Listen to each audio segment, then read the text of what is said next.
tokiu būdu net ir kultai visi veikia.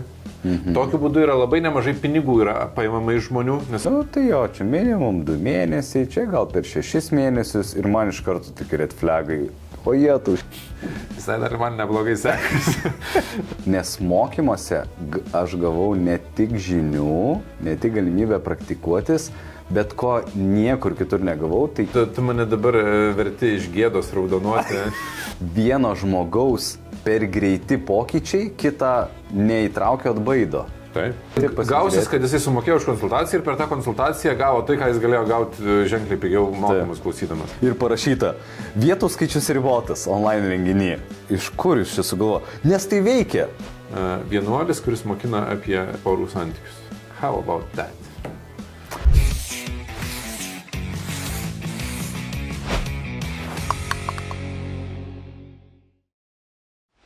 Labas. Sveiki, sveiki. Pradedam mūsų kelintą. Nežinau, bet kažkelias dešimtas skiriamės juokauju. Ir čia yra legendinis skiriamės juokauju epizodas. Žinot kodėl? Todėl, kad panašu, kad jūsų visų dėka, na gerai, ne visų tų, kurie remia mūsų Contribui, ir netgi dar vieno mūsų draugo Audiotekos dėka, mes galimai nebesam nuostolingi šį mėnesį. Mes galimai jau gyvenam dabar, kaip pradedam savarankišką gyvenimą. Taip, užaugom iš tokios subsidijų etapo į dabar savarankiškai įsilaikantį projektą. Tai ačiū Jums. Kaip, dar reikės atidirbti ką. Taip, tiesa. Esam suinvestavę, bet jau vis tiek džiugios naujienos ir laukia įvairių naujienų. O tie, kas vis dar žiūrit mus ir neprenumeruojat, tai tą galite padaryti žemiau, rasit Contribui įvairius rėmimo būdus ir vienas iš jų, kuris susilauks dar daugiau dėmesio, tai nuo šio mėnesio irgi prasidėjo, tai yra skiriamės juokauju klubas. Mes turėsim gyvą, tikrą klubą, kur turėsim 3 susitikimus per metus gyvus, vieną jau iš jų esam turėję ir jau buvo keli žmonės, kurie atėjo, mes kartu dirbam, tai sulauksit daugiau komunikacijos apie tai vėliau. O dabar judam link šios dienos temos, nes... Tai šitos dienos tema yra pasišnekėti apie formatus taip, kaip žmonės gali gauti atsakymų. Apie konsultacijas, apie grupinius užsiėmimus, apie seminarus, apie mokymus, apie tai, kokios yra mūsų patirtys, požiūriai.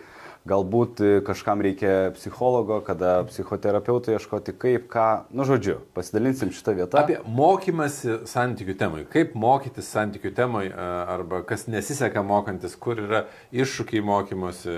Aš matau nemažai ir iššūkių šitoj srity, kas vyksta, tai įdomu pasikalbėti.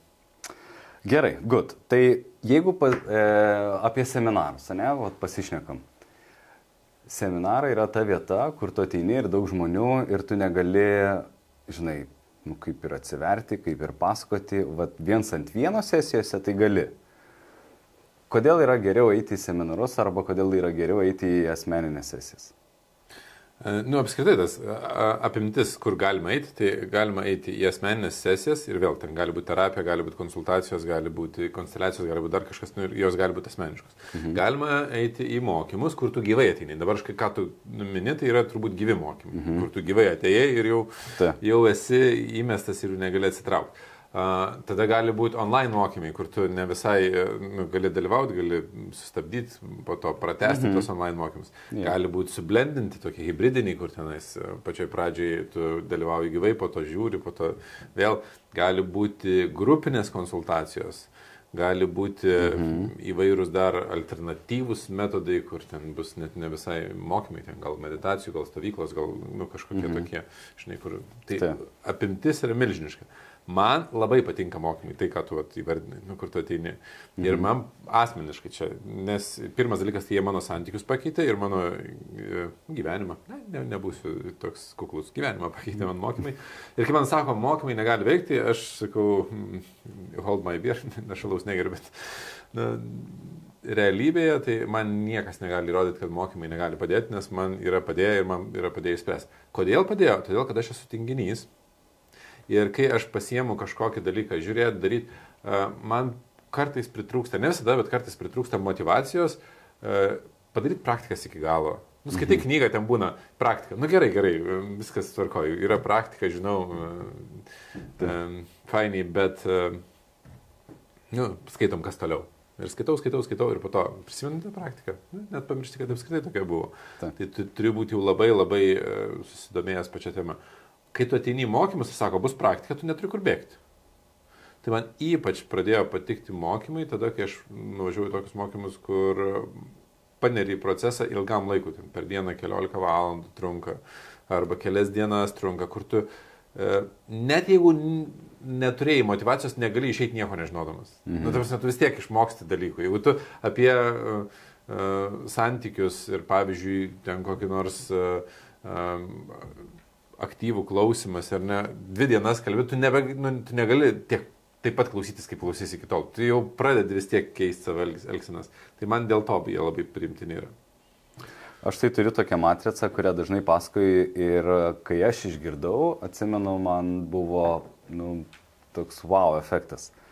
Tai mes šnekėjom su vienu psichologu apie tai, tarp kitko, jis yra psichologas, praktikuoja coachingą ir mes šnekėjom, atsimenu, apie... Praktikuoja, tai pats konsultuoja. Jo. Coachina. Jo, ir aš galvoju, o kada psichologai, psichoterapija, coachingas, kada veikia, kada neveikia ir apskritai čia, žinai, tas pats ar ne tas pats. Ir man jisai nupiešė tokią matricą, kur vienoje eilutėje yra žinios, kitoje yra praktika. Ir sako, įsivaizduok, jeigu žmogus identifikuoja, kad toj temai neturi nei žinių, nei praktikos. Sako, kaip tu manai, coachingas veiks ar ne? Ne. Jo, uždavinėk tos klausimus, nieko jisai neduos. Bet, sako, nei psichologai, nei ten, ir dar konsultacijos yra ten įskirtos, ne? Ir, sako, nieks neveiks. Esminis dalykas, tu turi duoti jam spyrį į užpakalį, duoti ir teoriją, ir praktiką. Ir, sako, pavadinkim, čia yra mokykla. Mokinukai ateina, tu jam duodi ir teoriją, ir darykit, ir viskas. Taip. Tada į rezultatą tu nesifokusuoji, fokusuojasi į procesą dažniausiai, kad tu turėtum daryti, įgauti praktikos ir tik tada analizuoti rezultatus. Antra vieta, sako, įsivaizduok, tu turi teorinių žinių, bet neturi praktikos. Tu žinai, ką reikėtų tavo gyvenime keisti, santykiuose išbandyti dar, nuo knygos prie knygos, ne? Visas knygas perskaičiau, bet nieko nepadariau. Sako, bet nedaro kažkodėl. Kas tada turėtų veikti? Gal coachingas. Gal... Bet, sako, dažniausiai čia jau įsijungia psichologiniai dalykai, nes yra vidiniai blokai, kažkokie vaikystė. Va čia, sako, psichologija būtų labai geras dalykas, kad jisai pažintų vidinį dialogą, ten visokius tokius dalykus. Jau eina kalba, ne? Jo. Sako, dabar įsivaizduok kitą, verslininkas, kuris turi daug praktikos, rezultatų, gerų, blogų ir taip toliau, bet jokios teorijos nežino. Va, sako, pagal kokį modelį tavo verslas veikia? Pagal tokį, koks gavosi. Bet, sako, jam jau ateina konsultantai, kurie paima ir supakuoja į teorinį modelį ir sako, žiūrėk, visą šitą praktiką gali patobulinti, pagerinti, efektyvinti ir taip toliau. Jam duodi teorijos, tai reiškia jam uždavinėti klausimą, o ką dar galėtum geriau padaryti. Jam neveikia, aš sako, viską esu išbandęs iš savęs. Tai jam reikia tik tai teorijos. Tai čia gali būti, seminarai, mokymai, knygos, konsultacijos, visa kita, viskas, kas yra efektyvi teorija.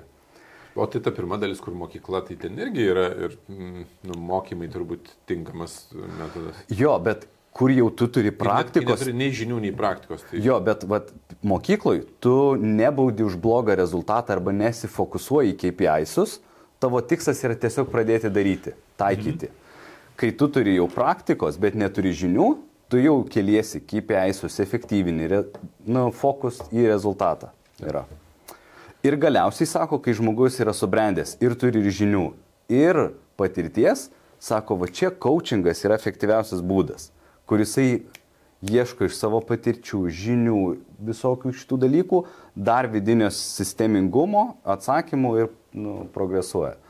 Tai man ta matrica labai patiko. Aš tokios matricos, savo nepiešiau, bet aš visai neseniai ėjau coachingo mokymus. Ir kai aš mokiausi coachingo, tai man tiesiog buvo įdomu, jau daug metų man buvo įdomu ir aš vis datų tik nesuderindavau, nes ten yra daug savaitgalių, turi neiškristi, neišvykti, turi niekur. Ir galų gale man pavyko rudenį praeitą. Ir per tą laikotarpį, kai aš mokiausi coachingo, aš bandžiau suvokti, kur jisai gali būti taikomas ir kur jis negali būti taikomas, kaip santykiuose, aš jau seniai konsultuoju santykiuose ir aš dažnai sako, tai tu coachini santykiuose. Ir aš, ypač kai coachingą pradėjau mokyti, negaliu aš vadinti, kad coachinu, nes čia ne coachingas yra oficialiai pagal, tas kategorijas. Bet aš savo radau viduje labai aišku atsakymą, kur kas vyksta tose vietose, kur reikia, kad žmogus pats prisimtų atsakomybę, ką jisai darys. Nu, pavyzdžiui, tai skirtis ar nesiskirti? Nu, iš principo pakonsultuoti, sakyti, jo, skirkis arba jo, nesiskirk, yra prisimti už jį atsakomybę, nuimti nuo to žmogaus šiek tiek atsakomybės ir sakyti, va, žiūrėk, aš tau pasakysiu, kaip yra teisinga daryti. Ir daug kas ieško to, aš dar čia kaip atskirą temą paliesiu, ko žmonės ieško mokymuose, nes čia yra labai įdomių dalykų. Bet tai nėra kokybiškai iš mano pusės, mano galva, net neetiška. Nu, ta prasme, tai aš atsakomybės taip po to už rezultatus tai neprisimsiu, tai jam toliau gyventi reikės. Ir čia coachingo metodai tam tikri gali labai stipriai pasitarnauti, kad žmogus iš savo vidinių resursų, kai tu suteiki žinias apie pasiekmes vienokio elgesio, kitokio elgesio, galėtų priiminėti sprendimą ir prisimti už jį atsakomybę. Nes coachingė, kai žmogus pats sprendžia savo klausimą, jisai pats prisiema atsakomybę. Coacheris, coachingė. Gerai, apibrėžk. Galbūt mes skirtingai įsivaizduojam, o gal ir vienodai. Ta prasme, net coachingo mokyklų yra skirtingų. Gerai, tai koks coachingo apibrėžimas tau yra? Tu mane dabar verti iš gėdos raudonuoti, nes aš mokiausi coachingo ir dabar sakai, kas yra coachingas. Aš prisimenu, kad ten tikrai Povilas Petrauskas sakė, kas yra coachingas, bet kai man reikėtų apibūdinti, aš sakyčiau pokalbis. Aš tai sakyčiau, kad coachingas yra toks sprendimų paieškos procesas, kada tu vedi žmogų per klausimus, nuimdamas bet kokias, intervencijas, prielaidas, dar kažką, kur turi nueiti, ką atsakyti, kaip padaryti. Tai yra klausimų procesas, kad žmogus pats surastų kitą perspektyvą, atsakymą, dar kažką, toks labai autentiškas kelias gaunasi. Taip, tai pagal tą mokyklą, kurią mes mokėmės, tai ICF tai tikrai yra, bent jau prisimintų, raidės tas 3. Tai gerai, tai santykiuose sakai, tada, kada coachingas veikia tada, kada jisai turi priimti svarbų sprendimą. Tai aš manau, kad efektyviausiai veikia, kada mes keičiam procesą. Tai yra ne vien darom coachingą ir ne vien konsultaciją. Kada konsultacijas keičia coachingas, coachingą keičia konsultacijos. Ir žmogus to net, Bet aš atsiminsiu savo tą jausmą, kur aš ėjau reguliariai coachingo, turėjau savo asmeninės sesijas ir po kokias ten 10-12, tu ateini, kontraktas yra pasirašytas. Kontraktas tai yra susitarimas coachingo pradžioje, kai susėdi kalbėsi ir sakai, ką nori pasiekti ir susitari, ko sieksim iš toj sesijos. Čia kontraktas. Ir būna, kur jau paskutinės kelios sesijos, nėra kažkokio tokio, molio, kad ten išeini apmąstymuose.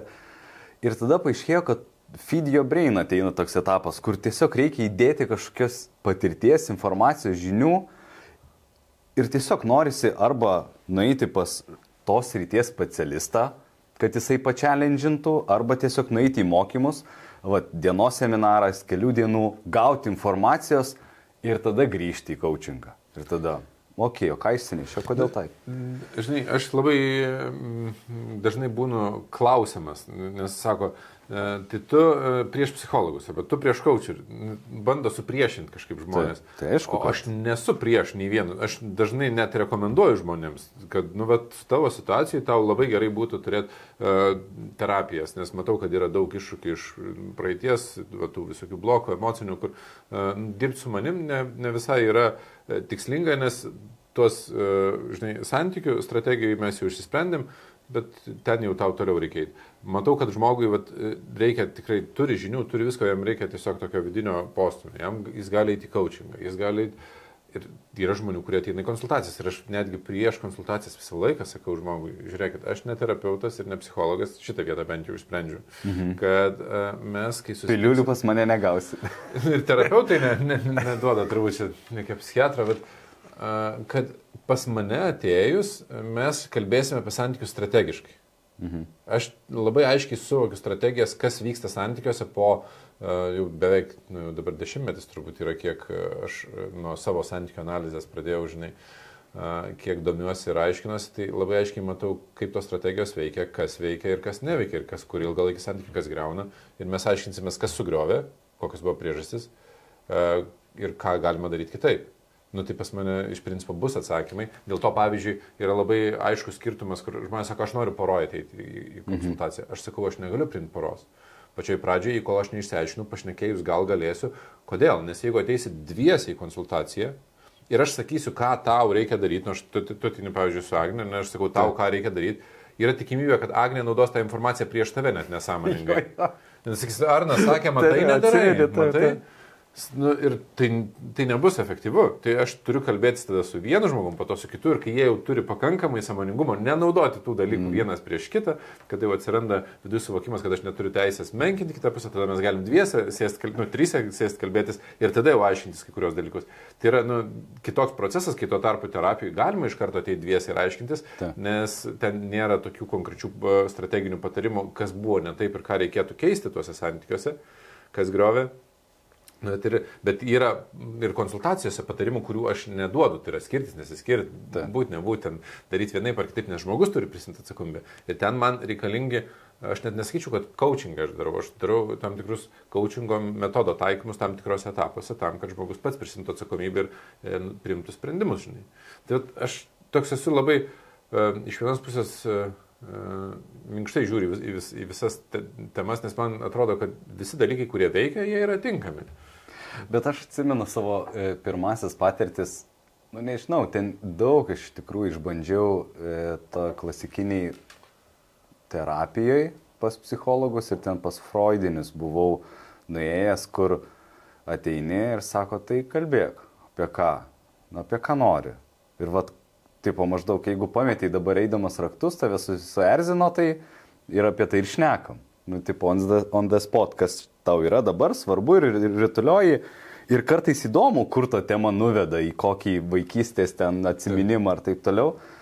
Bet aš galvoju, kaip trūksta kažkokio vedimo ir taip toliau. Ir aš kaip dabar atsimenu, kai mano terapeutas sako, tu toks sudėtingas pacientas, tu mane vis spaudi, čia kažką duok, daryk ir taip toliau. Kitą dieną tiesiog pasikalbame. Taip. Ir aš galvoju, taigi aš moku pinigus, tai tu mokysi, tai duok žinių, mainomės kažkaip ir taip toliau. Man reikia sprendimų, čia ir dabar pokyčių.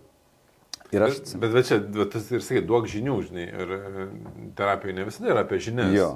Bet aš dėl ko ir norėjau pasakyti, kad, pavyzdžiui, net ir konsultacijai, kai ateina pas tave žmogus ir tu sakai, aš bandau išsiaiškinti, kokioj, žinai, santykių etape yra, kaip gali išeiti ir taip toliau, būtų daug fainiau, jeigu jisai ateitų baigęs, pavyzdžiui, peržiūrės visus tavo kursus. Jisai pagrindą turi, žinių.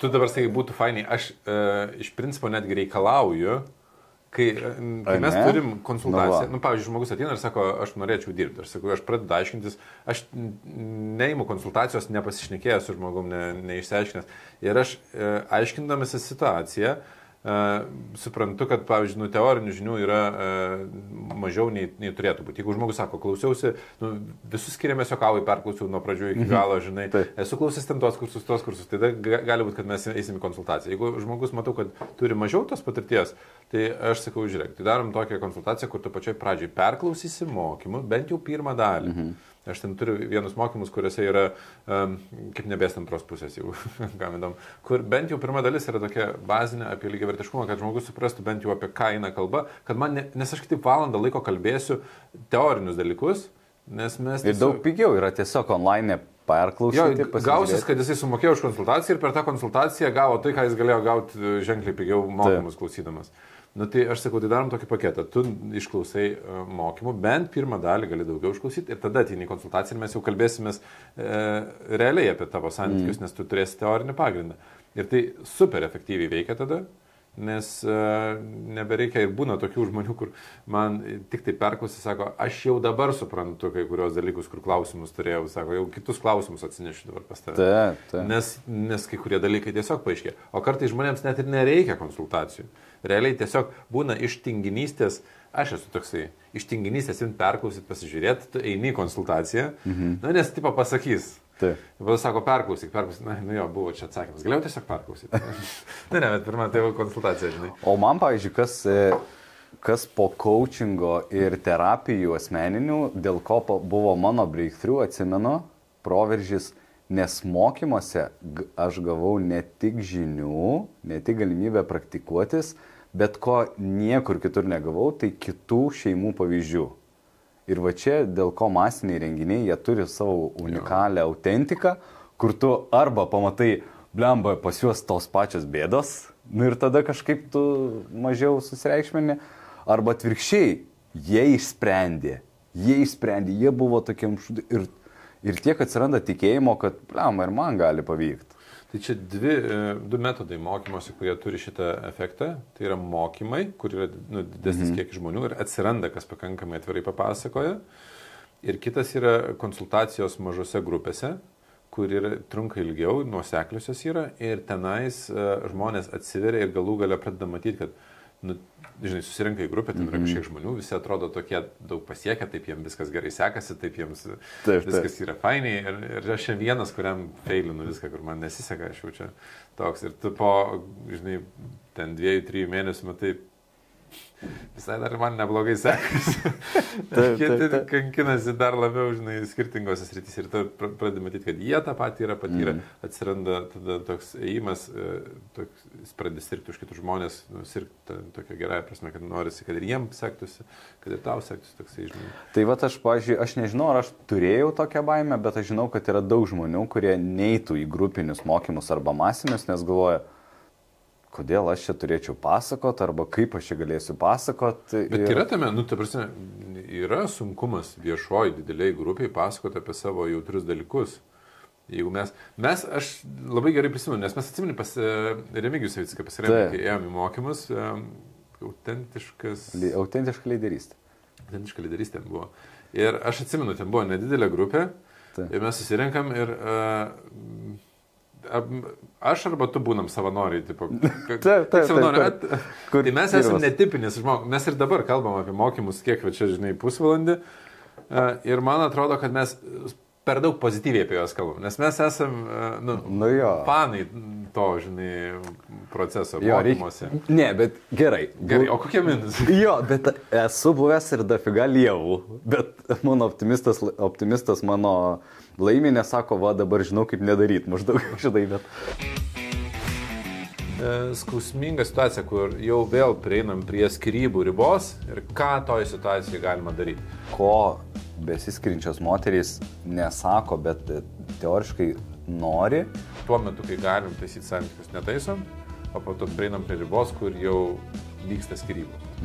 Ir kai klausiu, kiek laiko jaučiatės neryšyje arba nesišnekat, 15 metų. Ir aš taip. Jeigu turėsi didelį kiekį prastos kokybės sekso, nuo to geriau tikrai nebus. Apipilti šaltų vandenį žmogų. Vat aš esu daręs, taip. Ne, bet gerai, aš užduosiu. Yra viena vieta, kuri man iki šiol trigerina, nežinau kaip čia pasakyti, mokymuose ir kurią aš stengiuosi spręsti savo mokymuose, pačiai pradžiai, kol nežinojau, tai jinai irgi visą laiką išlįsdavo. Žmonės disfunkciją keičia tą pačią disfunkciją kitoj formoj. Jeigu Žiūrėk, jeigu aš santykiuose turėjau super kontroliuojančią mamą, kuri man reguliuodavo, kaip man reikia elgtis, tai aš toj disfunkcijai va tokioj, kai mane kontroliuoja ir aš neturiu galimybės pats pasirinkti, išmokstu gyventi. Ne? Tai. Ir aš po to tipo jau noriu spręsti. Ir ne? Tai pirmas sprendimas, aš išeinu, susirandu moterį. Kokią aš moterį susirasiu? Kuri kontroliuos. Greičiausiai, kuri kontroliuos. Ir aš tenais vėl turiu tą pačią disfunkciją. Tai iš tos pačios disfunkcijos į tą pačią aš nuėjau. Ne visada tai būna, neišsigaskite, yra įmanoma pakeisti. Bet tada gerai, galvoju, einu mokytis. Ir kas man yra įprasta? Man yra įprasta, kai man kontroliuoja ir pasako, kaip reikia daryti. Ir aš tada ieškau mokymų, kuriuose man pasakys, ką man reikia daryti, kad aš gyvenčiau teisingai. Ir aš tą pačią disfunkciją, kurią turėjau šeimoje, keičiu į mokymų disfunkciją, kurioje eiti į coachingą tokiam žmogui. Neįsiu, dabar man ten nieko nepasako, ką reikia daryti, ten viską sako pačiam spręsti. Aš nemoku pats spręsti, taip žmogus nesako, kad aš nemoku pats spręsti, bet mes einam iš tos disfunkcijos į tą pačią. Tokiu būdu net ir kultai visi veikia. Tokiu būdu yra labai nemažai pinigų yra paimama iš žmonių, nes yra labai lengva manipuliuoti tomis disfunkcijomis. Jeigu tu matai, kad žmogus ateina iš disfunkcijos, tu gali jam pasakyti, ypač tie, kas naudojasi tuo. Sako, žiūrėk, aš tau pasakysiu, kaip, žinai, pasiekti nirvaną, kaip pasiekti tobulą santykį, kaip pasiekti tobulus ten turtus ar dar kažką. Ateik pas mane. Ir tokiu būdu yra manipuliuojama žmonėmis. Tai yra ta negatyvi pusė tokia, psichologiškai... Ir dar prisiminiau, čia, aš atsimenu, tu iškėlei šitą autoriteto žalą, kurią... Autoritetas, tarp kitko, yra ir susijęs netgi su šituo, nes jeigu aš buvau pripratęs prie kažko autoritetingo šalia savęs, aš ieškau kito autoriteto, į kurį galėčiau atsiremti.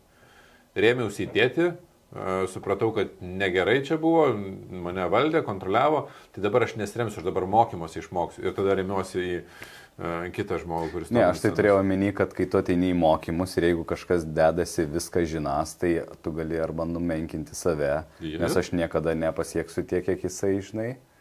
Arba, kad man visą laiką reikia kažko, kas pasakytų.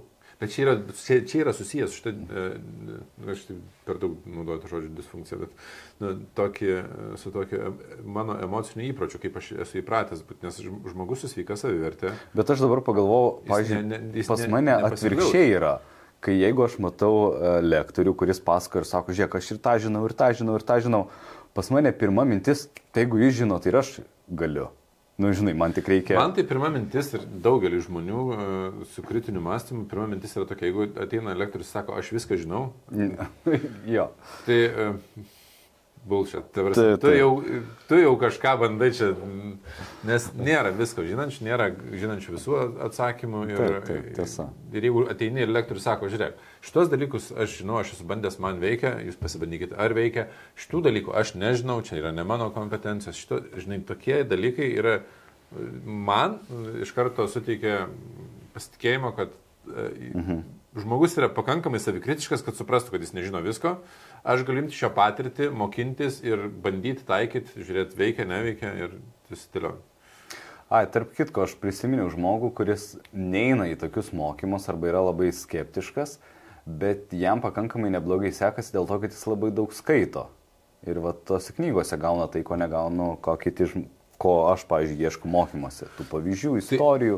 Tai aš žinau žmonių, kurie neina į mokymus ir neskaito ir jiems sekasi vis tiek, todėl kad jie, pavyzdžiui, daug dalykų per patyrimus mokosi ir eina daro ir jie mėgsta iššūkius ir tokiu būdu ugdo save.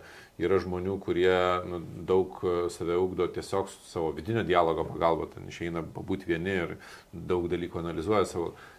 Nėra, mano galva, nėra teisingo ir neteisingo būdo augti. Kai man ateina, sako, tai mokymai yra teisingas būdas vienintelis. Ne, mokymai yra kai kam, man tinkamas būdas. Podcastas. Yra žmonių, aš tikrai žinau, mane būna, kad susistabdo kažkur ten prie kepiklėlės, dar kažkur. Linkėjimai, kas prie kepiklėlės buvo susistabdę. Sako, aš visus jūsų epizodus esu peržiūrėjęs ten. Tai aš suprantu, kad tai yra jiems tinkamas būdas augti. Bet čia jau priklausomybė. Disfunkcinė. Mes esame... Žinai, kaip aš stengiuosi kovoti su tavo disfunkcija, tai yra aš stengiuosi ir pas mus paminėti, kad nesusikurkite iliuzijų, kad pas mus konfliktų nėra, nesusikurkite iliuzijų, kad mes tobulai viską žinom, mes tiesiog diskutuojam tai, kas mums yra įdomu. Ir yra žmonių, kurie tose diskusijose, pavyzdžiui, randa pokalbius. Sako, aš kalbuosi, aš negaliu pasikalbėti su savo vyru apie santykius, aš su jumis kalbuosiu, diskutuoju. Jūs kalbatės ir aš su jumis, mintyse tą diskusiją vedu. Ir tai yra jiems tinkamas būdas. Yra žmonių, kuris sakys, baig, šitiek valandų klausyti, nesąmonė, aš tikrai neklausysiu. Aš netinkamas. Aš dar atsiminiau, kodėl man mokymai taip išsiskyrė.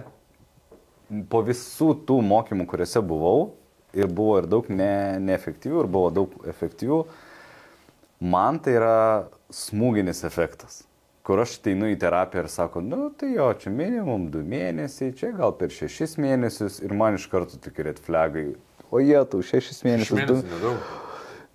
Bet vaikščioti ir ten vieno sprendimo, o kai tu ateini į mokymus ir 14 valandų ten sprendi vieną dieną, kitą dieną 14 valandų, tu išeini ten kaip, nežinau, kaip 2 metus terapijose atbuvęs. Ir taip ir ne, nes tame yra iliuzijos, kad tu jau išsisprendėjai, nes tuo metu tu būni tokiam šiek tiek hype, kad, tipo, labai fainiai viskas. Bet matai, break the pattern ir reikia to... Sulaužyti elgesio modelį. Aš vertėjau rolę pasimsiu. Nu ir reikia to. Man lenda laidas. Nes kiek kartų, žinai, bandai tą, nesigauna, nusiveli. Ir kartais, man tie smūginiai efektai, jie duoda gerą shiftą pokytį. Taip, smūginis efektas, aš jį esu patyręs, man jis yra super naudingas buvęs, bet aš žinau ir tą kitą jo pusę, kad jis kartais būna ir iliuzija. Kad... Bet kombinuoti šitus yra super efektyvu, nes išlaikyti pokytį yra dar didesnis iššūkis. Taip. Ir... Žinai, kai tu sakai, nes pusmetis mano galva nėra, ypač santykiuose, pusmetis nėra ilgas laiko tarpas pokyčiams. Jo, for sure. Nes net kai ateina į konsultacijas, aš sakau, ir pusmečio nieko nebus. Ir mes kažkada esam šnekėję apie vieną porą, kuri išsiskyrė ir tu labai gal gerą rakursą tokį pasakai, kad vieno žmogaus per greiti pokyčiai kitą neįtraukia atbaido. Taip. Ir kur, žinai, vienas iš paprasto žmogaus, kuris čia geria, rūkia ir taip toliau, pisti, žinai, jis dievukas. Nušvito. Nušvito. Ir kur... What the fuck? Išgerk maždaug. Tai yra tai yra tokia krizė. Taip, ir palaipsniui iš lėto augimas tas gali suvienodinti ir kaip tik sujungti. Tai... Aš tai galvoju, aš tikrai galima būtų laikyti turbūt, kad priklausomybė nuo mokymosi turi, bet aš žinau, kad čia nepriklausomybė mano vertybė pagrindinė yra viena iš pagrindinių. Mokymasis ir mokymas, tai aš tiek esu bandęs mokymo būdų ir mokymosi būdų pats, kad aš turiu prioritetų savo, kad man šitas labai fainas, šitas labai fainas, šitas labai fainas. Tai testinumas, pavyzdžiui, testinis darbas grupėse, man super patinka. Neįtikėtinas efektas yra todėl, kad tokio atvirumo mes negalim pasiekti praktiškai niekur ir net asmeninėse sesijose tokio atvirumo dažnai nebūna, nes nėra kas iššauktų, nebūna trigerių, kad kažkas kažką pasako ir tu prisimeni ir tu dar pridedi ir po to jautiesi saugus toje aplinkoje, kad yra daugiau žmonių, kuriems tu gali dalintis, tai super. Tai va tas testinumas. Ir prisiminiau bairį. Visai neseniai turėjau sesiją dėl seminaro su viena mergina ir aš klausiu, kas čia įvyko per tas 2 savaitės. Sako, žinai, jau pradėjau nebebijo tavęs. What? Sako, matai, kai kalbam apie seminarus ir apie lektorius, tu man atrodai tas, kas autoritetas ir taip toliau, ir mes su tavim šnekam apie mano seminarą ir sako, ir aš visą laiką kaip čia susifeilinsiu prieš Vytautą, čia ne tą pasakysiu, visą laiką bandau būti tobula. Ir... Čia autoriteto ta žala. Taip. Ir aš, what? Kodėl? Tik visą laiką, taip žinai, atvirai šnekam ir panašiai. Tik žmogus. Taip. Ir grupinėse, kas yra gerai, kur tu su kitais žmonėm praktikuoji, šneki ir bandai tas praktikas ir ta prasme, ir ne tik, kad praktiškai beveik visi 9 iš 10 pasako, kad šalutinis efektas naujos pažintys, kurios yra visiškai kitokios kokybės. Net šiaip bare ten, žinai, susipažinom. Tai jos būna tokios gilios, nuoširdžios, nes patyrimai būna atviri. Ir tos praktikos su kitais paprastais žmonėm, man tai yra kažkas tokio. Ir aš atsimenu, kai pas šitą autentiškos lyderystės ėjom ir kai baigėsi, kaip trūko tų antradienio vakarų, kur maždaug... Bet ten buvo testinumas, bet čia yra darbas grupėje. Ir antradienį vakare, tai būna gerai, bet telefonini, ten nauja tema, savirefleksija. Bet tai turi būti vertybės, nes pas mus abu yra vertybėse tiek santykius analizuoti, tiek... gilintis į save ir jeigu nėra to vertybėse, tai nėra taip, kad visiems bus taip pat įdomu. Bus visai, vieniems yra įdomu, kitiems ne. Tai reikia pagal problemą taikyti priemonės, turbūt. Čia efektyviausias būdas ir pagal tai, koks tipažas pats žmogus. Gerai, o kas tau nepatinka? Kas tau yra red flagai šitoj temai? Kur, tipo, ne, iš šitus mokymus tai neįsiu, iš šitas konsultacijas tai neįsiu, ten... Man keli tokie red flagai yra ir turbūt čia yra labiausiai mokymus diskredituojantis ir konsultacijas įvairias diskredituojantis dalykas, tai yra tas manipuliavimas žmonėmis tik dėl pinigų, kai atsiranda, nu, kai būna mokymai ir jie yra, kaip čia pavadinti, perspaustas tas turinys. 3 lengvi būdai, kaip susikurti santykius, kur niekada nebesipyksti ir daugiau visą gyvenimą turėsite puikų seksualinį gyvenimą ir ryšį ir visą kitą. Nebūna tokių, žinai. Nu, blemba, bet šitoje vietoje aš turiu prisipažinti, kad gal tu buvai pirmas, kuris tai pradėjai šitą temą kritikuoti, nes... Ne, tikrai ne pirmas, aš pradėjau kritikuoti. Nu, mano akiratį. Nes kai tu esi lektorius ir tu bandai parduoti mokymus, kad jie nebūtų nuostolingi, tu mokaisi marketingo, reklamos, pristatyti žinutę ir ten jų visų konceptas yra išryškink pagrindinę naudą, problemą, kaip problemą įsprendžia ir kaip tobulai greitai. Jo, yra tavo 3 pagrindinės problemos ir yra vienas pagrindinis sprendimas, kuris išsprendžia ir tiesiog tai link to ir žiūri, kad tai veikia. Nu, žmonės ieško iliuzijos ir čia yra ta pati tema apie disfunkciją, kurią sakiau. Kadangi mes esam tiek pavargę nuo skausmo, mes ieškom kažkokio fantastinio sprendimo, kuris mums bus, nu, kaip panacėja, kur viską išspręs iš karto. Ir dėl to tie marketingo triukai, jie padaro savo darbą. Nu. Tai va, visai neseniai peržiūrini reklamistų tekstus ir parašyta, vietų skaičius ribotas online renginyje. Ir aš sakau, iš kur jūs čia sugalvo? Nes tai veikia. Nu, nemanipuliuokit, nėra vietų skaičius ribotas. Kaip to pribos, ar ne? Ir va, per, žinai, daug metų čia tu ir dakaliai gal to, žinai, kur, nu, nereikia manipuliuoti, kad... Nu, aš turiu tą įsitikinimą, kad tiesa yra pakankamai gera, kad ją pasakotum. Nu, jeigu mokymai yra tokie, žinai, ir aš visada ieškau, net ir mokymams pavadinimo, ten kokiam webinarui, nu, kuris būtų, kad būtų tiesa, kad nebūtų perspausta ir, žinai, tai vis tiek būna tas formatas, kad ten 3 patarimai, ką daryti, kai sunku santykiuose, ar ten dar kažkokie. Nu, tai taip, nu, bet nu, tai dėdėti tos 3 patarimus tik tai tiek, kad jie ne viską įsprendžia, tik tai tiek, kad nu, darbo tai reikės įdėti. Ir, žinai, kad tos iliuzijos nesusikurti. Tai kai tik tai aš pamatau, kad nereikės įdėti darbo, nereikės įdėti pastangų, viskas išsispręs, man yra red flagas, aš žinau, kad bus greičiausiai net, arba, žinai, netiesa yra komunikuojama ir tada bus disonansas tarp to, ką girdėjau ir ką reikia, arba ten greičiausiai yra ir viduje netiesa.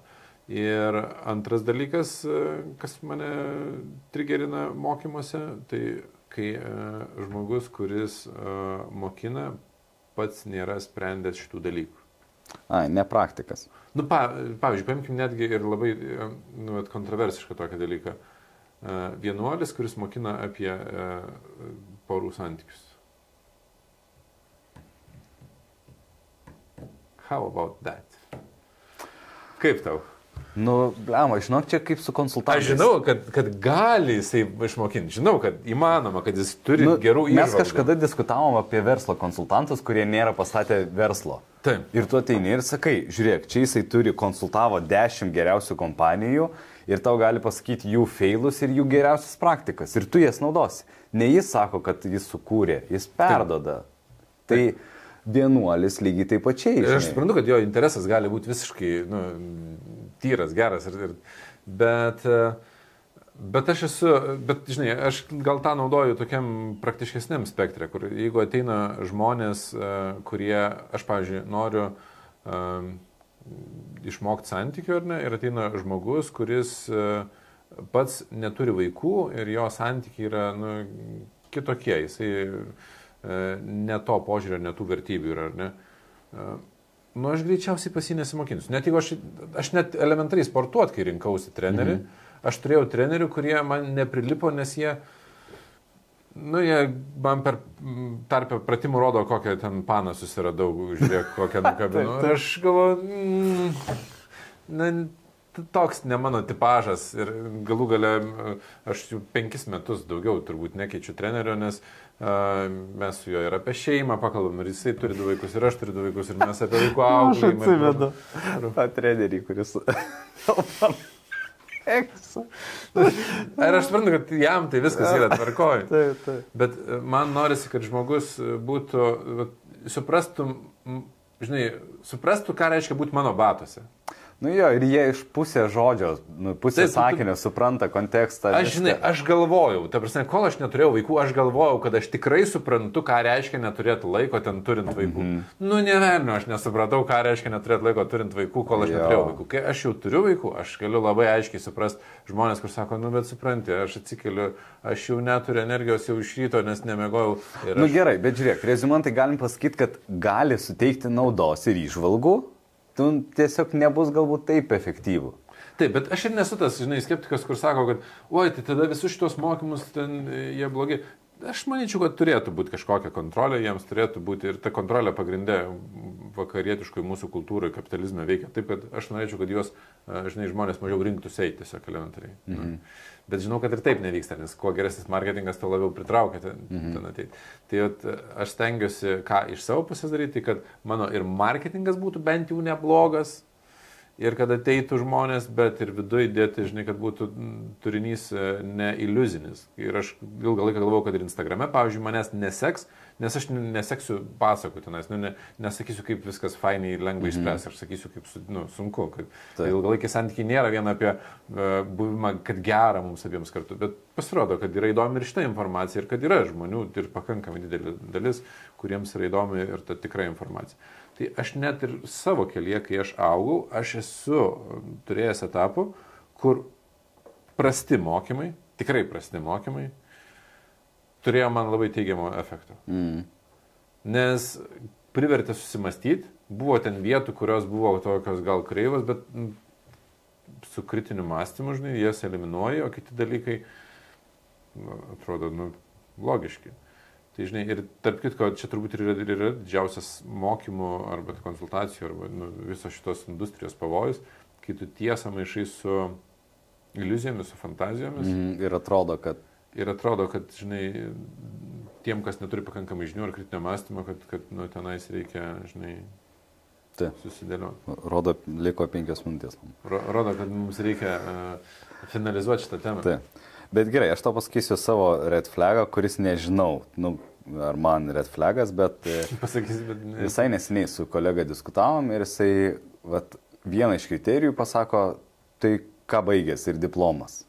Ir aš esu taip nurašęs šitą kriterijų, kur žmogus turi būti kažką baigęs toj temoj, bet, žinai, ne kažką baigęs, bet diplomą. Turi jis diplomą. Ir kur,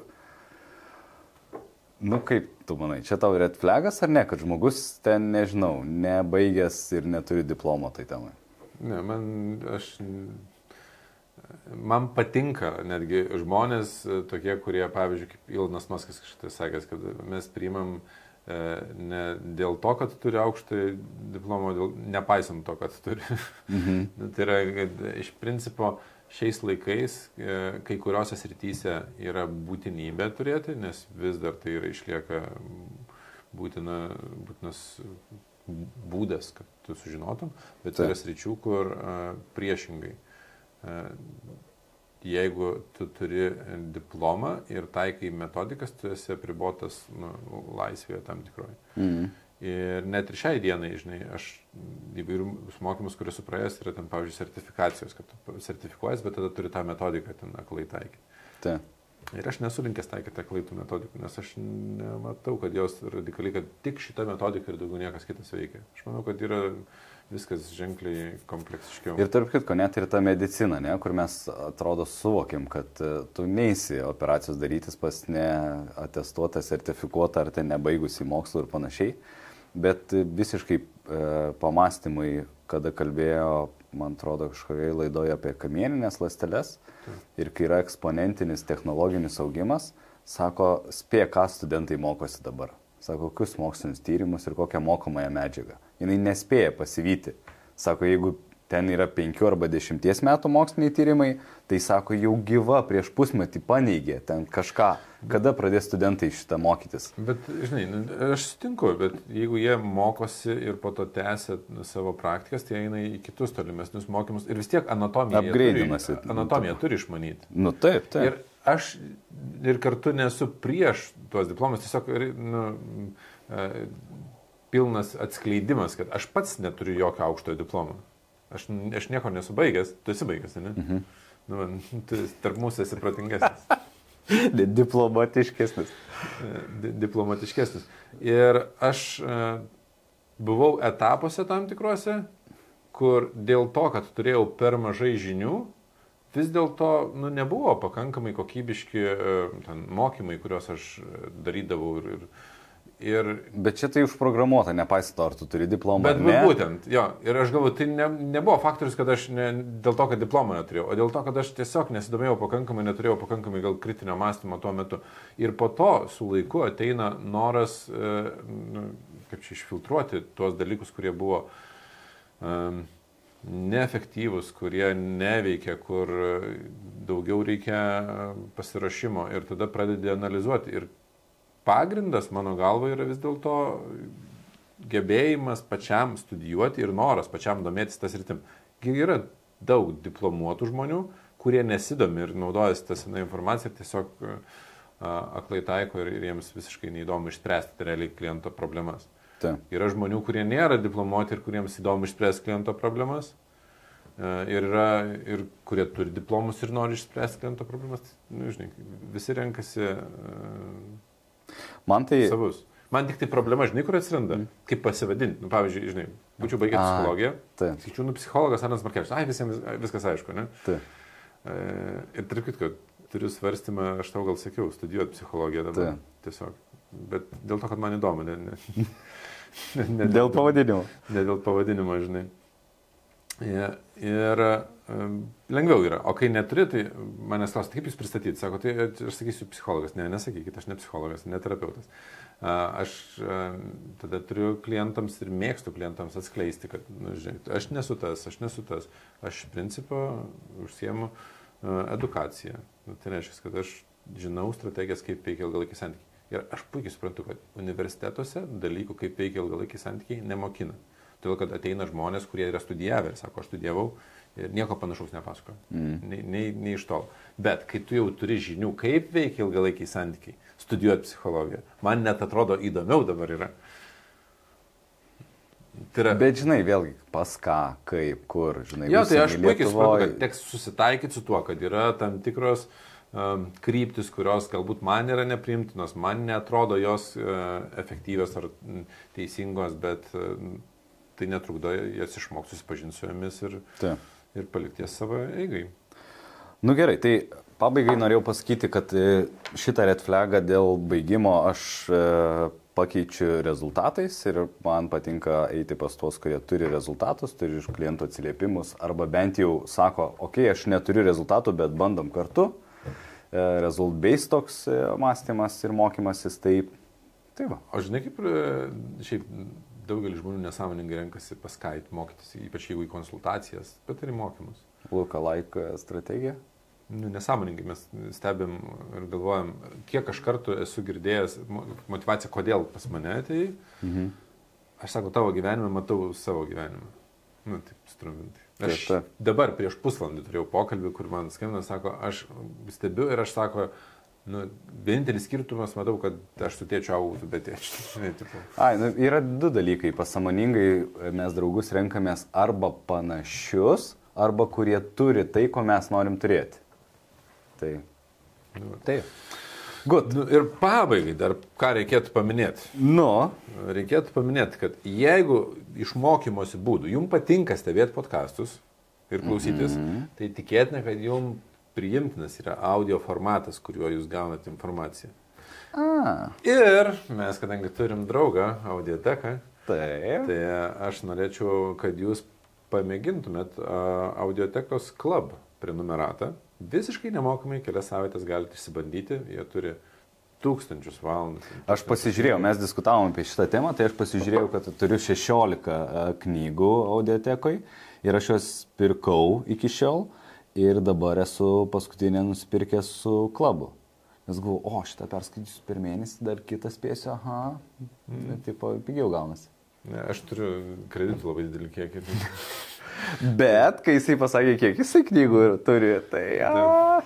Aš jau 33 knygas Audiotekoje esu perklausęs. Bet čia yra lietuvių kalba, dar angliškai Audible esu Jo, tai aš irgi dar panašiai. Tai žodžiu, bet jeigu iki šiol nesat bandę, nueikit, pasibandykit kelias savaitės visiškai nemokamai ir tuo labiau, žinokit, jauskit dėkingumą, nes ir jų dėka dabar esame mes jūsų telefone, kompiuteryje ar automobilyje, kur čia mūsų klauso.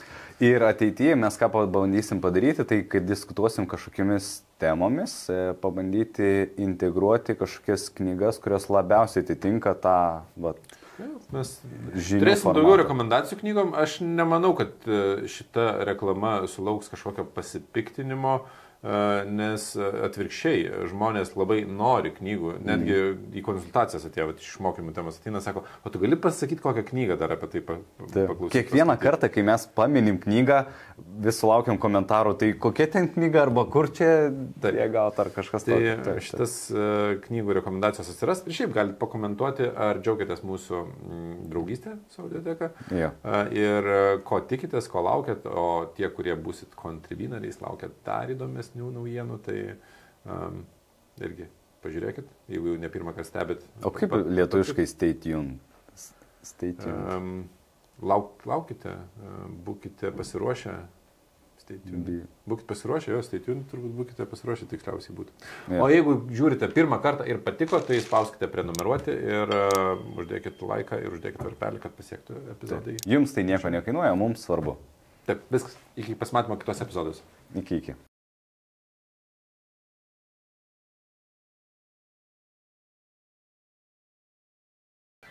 Skausminga situacija, kur jau vėl prieinam prie skyrybų ribos ir ką toje situacijoje galima daryti. Ko besiskiriančios moterys nesako, bet teoriškai nori. Tuo metu, kai galim taisyti santykius, netaisom, o po to prieinam prie ribos, kur jau vyksta skyrybos. Ir kai klausiu, kiek laiko jaučiatės neryšyje arba nesišnekat, 15 metų. Ir aš taip... Jeigu turėsi didelį kiekį prastos kokybės sekso, nuo to geriau tikrai nebus. Tarp Apipilti šaltų vandenį žmogų. Vat aš esu daręs, taip.